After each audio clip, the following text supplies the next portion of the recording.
Welcome back sa I Don't Want to Be a Billionaire. Kasama pa rin natin ang bilyonaryong gustong maging milyonaryo na si Don Henry. Don Henry, kamusta?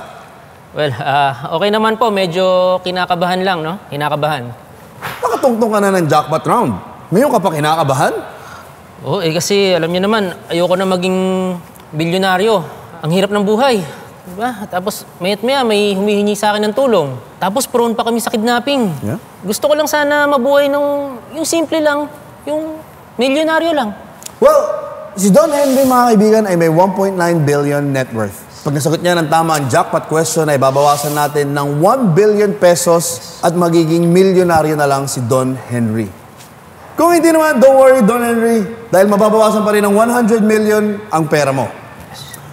Pinapaalala ko lang din na isa na lang ang natitira mong lifeline. Kaya ang tanong, are you going to pass or play?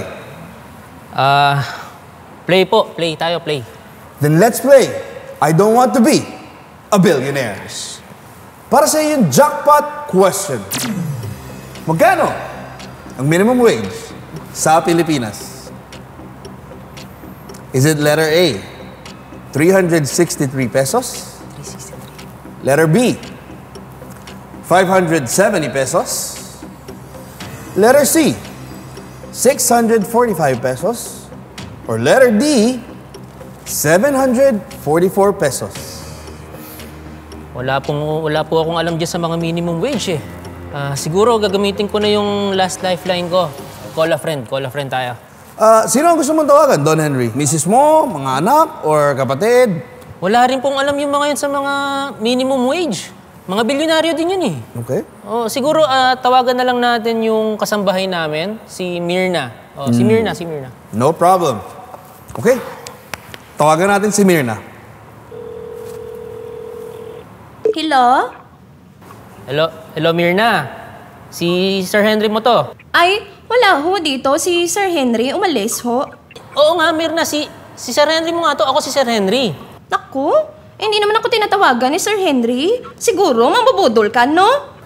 Budol? Hindi ako mambubudol. Ako nga to si Sir Henry. Kailangan ko lang ng tulong mo. Tulong? Anong tulong pinagsasabi mo? Don Henry, sorry pero your timer starts now. Okay, Mirna, makinig ka ha. Magkano ang minimum wage sa Pilipinas? A, 363 pesos. B, 570 pesos. C, 645 pesos. Or D, 744 pesos. Minimum wage? Anong kinalaman ko dyan?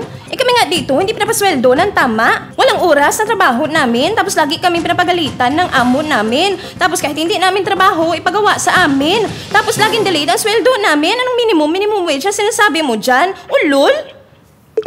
Ayun, nakat na ang call, Don Henry. Grabing revelasyon ang mga pinagsasabi sa'yo ni Mirna. Ngayon ay nasa kamay mo na ang sagot. Ang tanong ko sa'yo, Don Henry, ano ang pipiliin mo? A, B, C, or D? Nako. Sige, A na lang, A. 363 pesos. Is that your final answer? Oo, final answer na lang. Final answer, A. Final answer niya ay letter A. Ang tamang sagot para sa jackpot question ay letter C, 645 pesos. I'm so sorry, Don Henry. Mababawasan lang ng 100 million ang pera mo at bilyonaryo ka pa rin. Sa lahat ng nanonood, magkita-kita tayo next time. Dito lang sa I Don't Want to Be a Billionaire.